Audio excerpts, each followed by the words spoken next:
ser salvo. Pela graça sois salvos,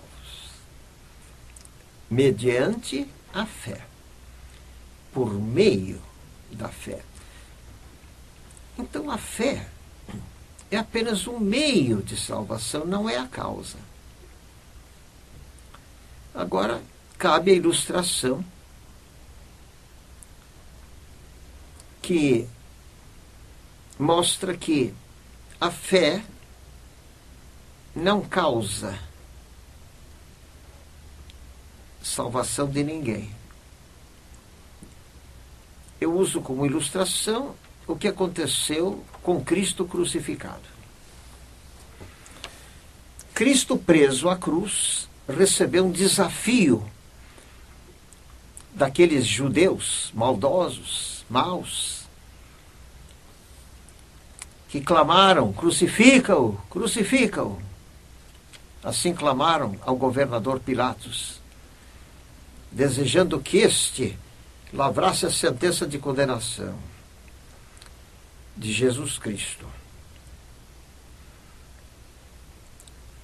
Cristo, nessa ilustração, recebe um desafio. O que é que dizem? Desça da cruz e creremos nele. É verdade que Cristo não desceu da cruz. Ainda bem que não desceu da cruz. Ai de mim se ele tivesse descido. Como iria salvar-me? Ele não desceu da cruz. Mas vamos imaginar que ele descesse da cruz. O que poderiam dizer aqueles circunstantes? Ah, agora nós cremos no Senhor. Agora reconhecemos que o Senhor é verdadeiro. O Senhor é poderoso. Conseguiu desprender-se da cruz? O Senhor é mesmo o Messias, o Filho de Deus. Agora nós cremos. O que é que poderia dizer Jesus? Eu vos digo que todos irão para a condenação eterna. Mas estão todos sem salvação, mesmo crendo em mim e mesmo querendo obedecer-me. Toda a obediência que vocês fizerem não paga nenhum pecado já feito. E crendo não fazem mais do que obrigação. Crer não paga dívidas. A minha morte seria o meio de pagar a conta. Ainda fazemos uma outra ilustração para mostrar que fé não salva ninguém. Fé não paga dívida.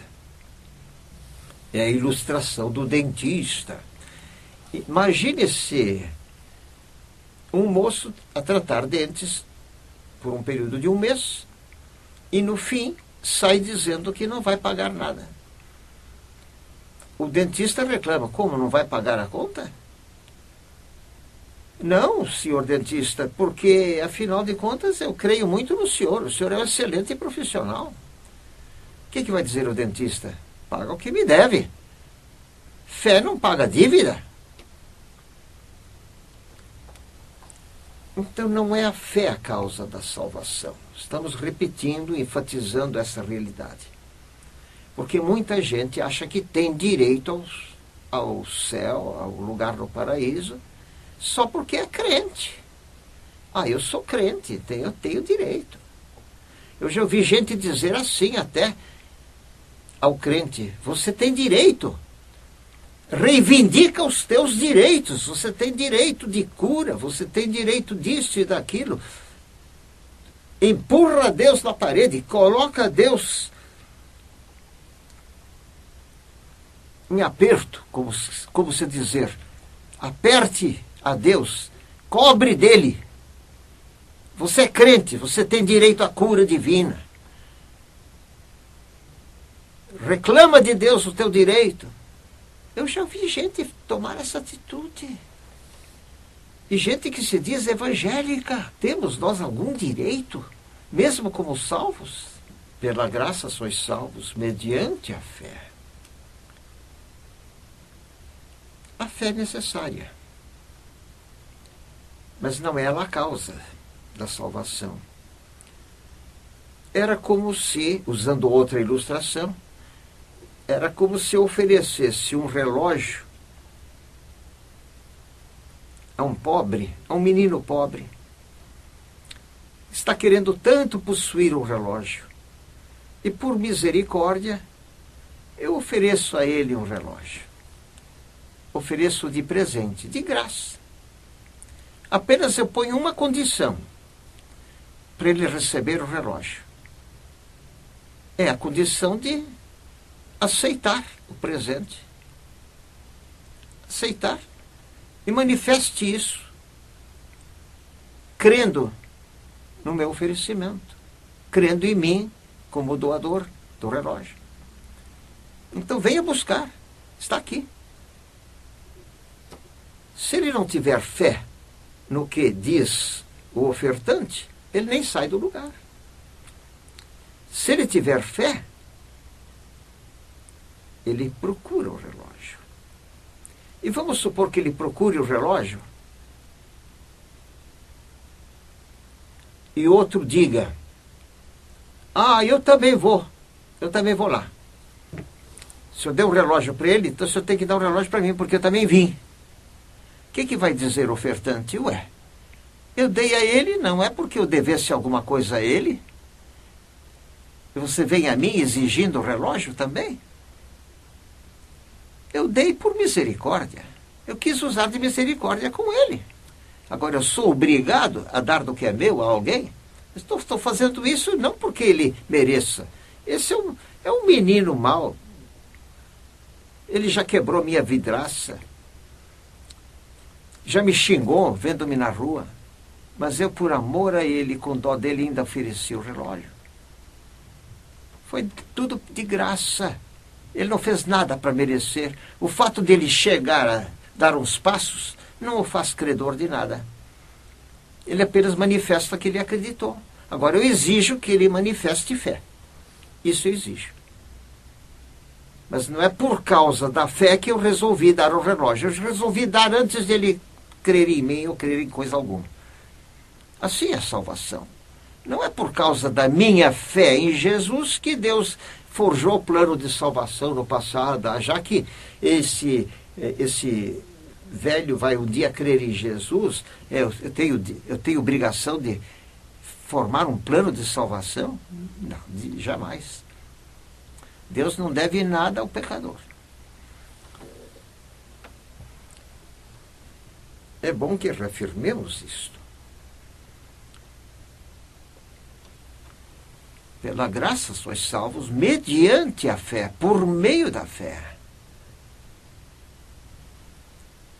A fé não é a causa da cura ou da salvação.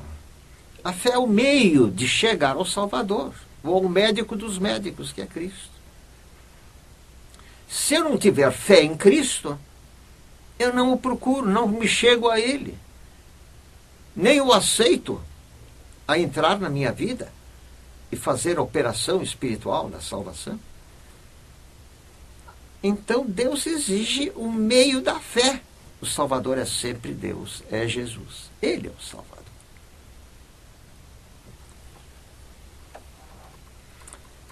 Voltando a Efésios, por meio da graça sois salvos. Pela graça sois salvos por meio da fé. Isto não vem de vós, é dom de Deus. Não vem de nada do que o homem faça.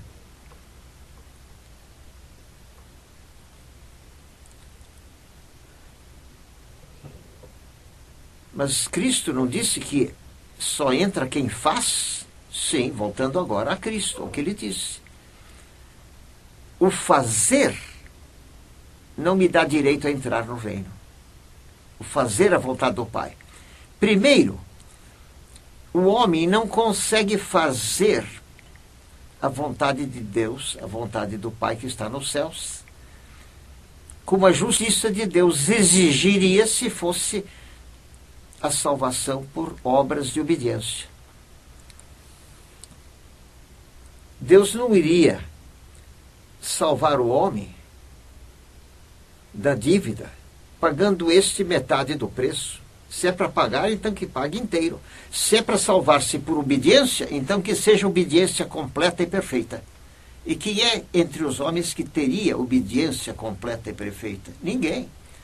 Quando disse Jesus, quem entra são os que praticam, ele está falando no sentido relativo, não no sentido absoluto. Não no sentido de perfeição. Num sentido relativo, o crente é obediente, sim.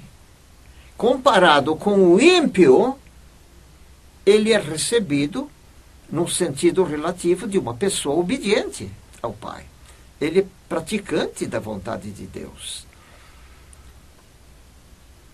A Bíblia diz, num sentido absoluto, que não há um justo, não há um sequer, não há quem faça o bem.